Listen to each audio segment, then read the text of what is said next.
If you are a Linux beginner and you're looking to install Kali Linux on your computer, your desktop, or on a server and don't know how to do that, this video is specifically for you. But I'm going to show you in a detailed method how we can install Kali Linux and everything what our beginners need to know in this video. So let's jump to the computer screen. Hello, everyone, and welcome back to my channel. So, if you are into ethical hacking, cybersecurity, or home labs, Kali Linux is the must have. Today, we are installing Kali Linux on Proxmox virtual environment, optimized and ready to use. So, let's get started. So, before we start, I just wanted to do a prerequisites quick check. So, number one, Proxmox virtual machine is installed and running. Number two, it should have internet access on Proxmox. Number three, should have at least 4 gigs of RAM and 2 CPU cores available. And number five is going to be the Kali Linux ISO image, or number four, maybe. Never mind. Okay, so step number one, we are going to go to the website kali.org, and then I'm going to click on download, and then we will download the installer image, which is this one. And I'm going to click on this, and it's going to ask me which one do you want, the installer one. So you have like different categories. The wiki one is like untested images with the latest updates, but this one is the one you can consider the most updated or the tested version. So if I hover mouse on that, you can see the link is showing up with the ISO. So I'm just going to copy the link, and I'll go to my Proxmox, and then I'm going to go to the local LVM, and then I'll just delete this one, Linux Mint. I don't need this one right now. So that can clear up some of the space in the local. And then I'm gonna just paste the link here and run the query. It's able to find, and it's gonna show me the link and the file size. So that's the correct one. What we saw on the website, 4.41 gigs. So I'm gonna click on download and wait. So meanwhile it's downloading, I'm just gonna click on cross. So it's downloading on the back end. I'm gonna go ahead and create a new machine. So since it's going to be just for testing, I'm gonna use the number 200, and I'm gonna name it Kali Linux. And then on the next step, I'm going to assign some space. So you can assign depending on your available disk space. Sorry, here we are going to select the ISO. I'm going to skip this part. And all right, so it's downloaded, and I'm gonna go ahead and click on cancel, then create a new virtual machine. So as it is a test machine, I'm going to use this number, what I'm using for my test virtual machine, starting with 200. Anyways, give it a name. So I'm gonna use Kali Linux. And then let's check start, add boot, and tags. I'm gonna select Linux. You can leave that's optional. If you don't want to do that, it's fine. And then click on next. Then wherever you have your ISO image, just select that one. And then under system, it's fine. CBIOS is fine, and VirtIO image is fine. And machine, if you want to leave default, I think that works too, but Q35 is recommended. Graphics card default is fine, and the disk you can assign it somewhere from 40 gigs to 80 gigs, depending on your free space you have on your disk. So I'm just gonna assign something in the middle, so it's 60 gigs. I'm gonna click on next, and then I'll assign 2 sockets and 4 cores. So it's gonna be total of 8 virtual cores, but you can assign according to whatever you have on your machine. But what was the minimum, I told you in the start of my video, so I'm gonna click next on that. And then the RAM minimum is 4 gigs. Since I have like a lot of RAM available, I can assign whatever I want, but I guess 8 gig should be fine for testing, because I want you guys to understand how it's gonna react if we assign this much resources. And then I'm gonna click next, and then start this machine after created. And then I'm gonna click on finish. All right, virtual machine is created. So I'm just gonna double click on it, and the starter menu, we are going to install it with the graphical install, not with the command line. So graphical install, All right, so on first page, it's going to ask you for the language. Make sure you select your language. I'm going to select English and then your country. For me, it's fine, and American English is fine as well. I'm going to click on continue, and it's going to detect the hardware and additional components. Okay, so here it's asking for the host name to set for this machine. I'm gonna set it my name with the operating system. And so this host name is your personal choice. You can give it any name. You don't have to like copy and paste the same method, your name, and then this. Like I can just simply type my name and this should be fine because it's just the host name for this machine. And then I'm going to click on continue. And then it's going to ask me for the domain name. So in case in future you think about like getting the remote access to this machine, so your host name and your domain name, your SQDN is going to be the thing what you're going to use. So make sure you set the same thing on the machine and on the domain provider like Cloudflare or whatever domain provider you have. So let's say if I were to create a subdomain for my test domain, which is zsol.uk, so I can create kalha-kali.zsol.uk. And if I set my firewall rules accordingly, so I should be able to access this machine using that domain. So that's why we set up this kind of stuff. All right, so I'm going to click on continue. And then now it's asking for a username. So a user account will be created for you instead of the root user for non-administrative activities. So enter the full name of the user. So I'm going to type my name and then I'm going to click on next. And then here it's going to ask for the username. So this is going to be in lowercase. And if you want to use some dashes, or I guess you are allowed to use dots as well. But basic usernames are fine. So I'm going to just give it my username and then the password. So for this test machine, I'm just going to use a basic password and let's see if it accepts that. It was just 4 numbers. Okay. So here we will select the time zone. I live in Pacific side, so I'm gonna select this one. So my time zone is PST.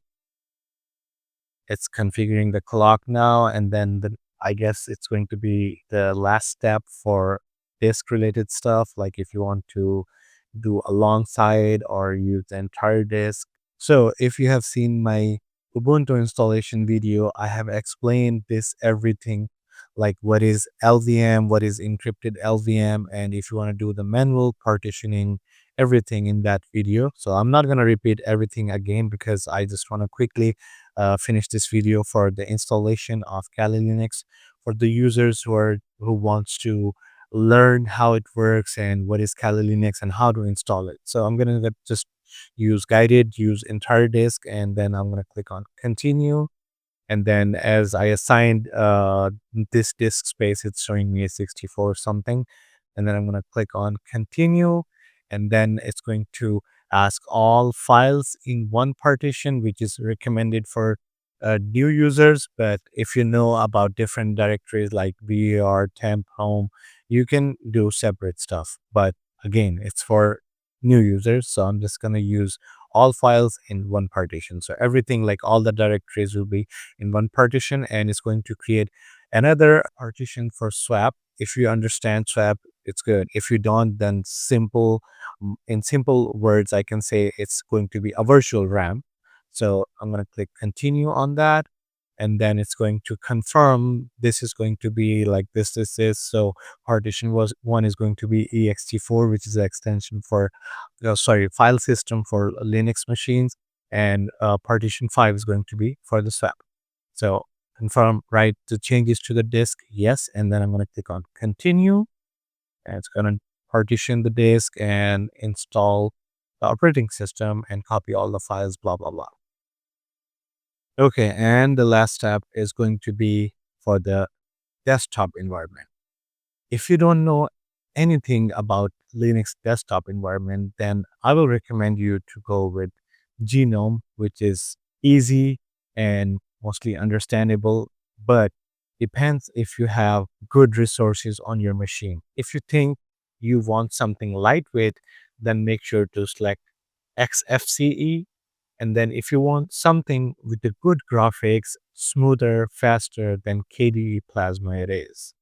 So I'm going to choose XFCE. I assume like people don't have all the time, all the resources available for testing.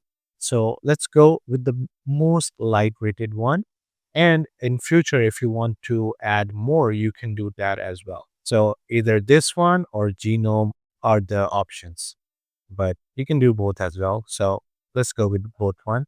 And I'm going to click on continue. Okay, so the last one, the display manager, if you install KDE, it will show you SDDM as well. And for XFCE, we use LightDM, but since I'm going to install Genome as well, so I consider installing with the GDM3.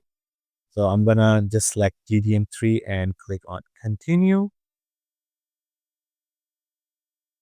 Okay, and the last thing is asking for the grub boot loader installer on the primary disk. So since we have only one operating system on this virtual machine, so we can do yes. Otherwise, let's say if you have a system with Windows 11 installed, and then you have, let's say, Linux Mint installed, CatchOS, and this is going to be your fourth machine, then you will select the same boot drive or grab bootloader, and then here you will select no. But since this is going to be the only disk, so I'm going to select yes. And for basic new users, it's yes. Always in the advanced level, we will learn why this option is here, what I if I select no, what's gonna happen. We will do that in upcoming videos. All right, next, and then we are going to select the disk which is going to be used for the grub bootloader. So again, I told you we have only one disk, so I'm going to use this one, or it's asking for enter device manually. We will do that in upcoming videos. So just select this one and click on continue. All right.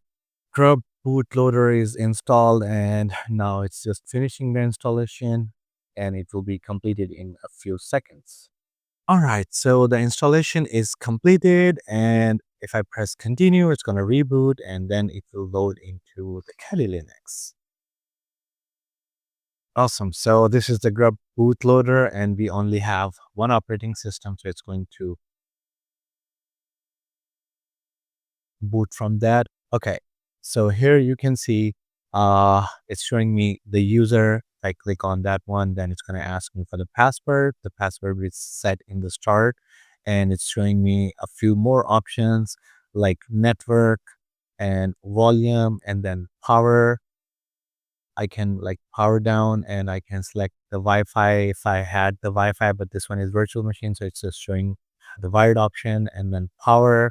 And here we can see the accessibility icon, which can do zoom in, large text, keyboard layout, and many things more. And under settings icon, you can see we installed two desktop environment, Genome and XFCE.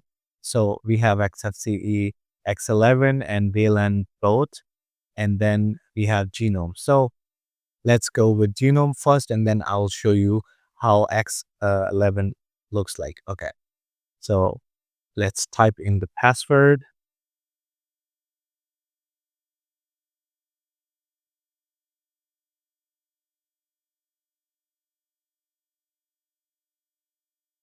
All right, so this is how it looks like with the Genome Display Manager. We have all the apps and some other stuff like Wireshark, Firefox installed already, and the terminal to type in the commands. Okay, so I'm gonna log out from here and then we will do, sorry, log out and then let's test X11.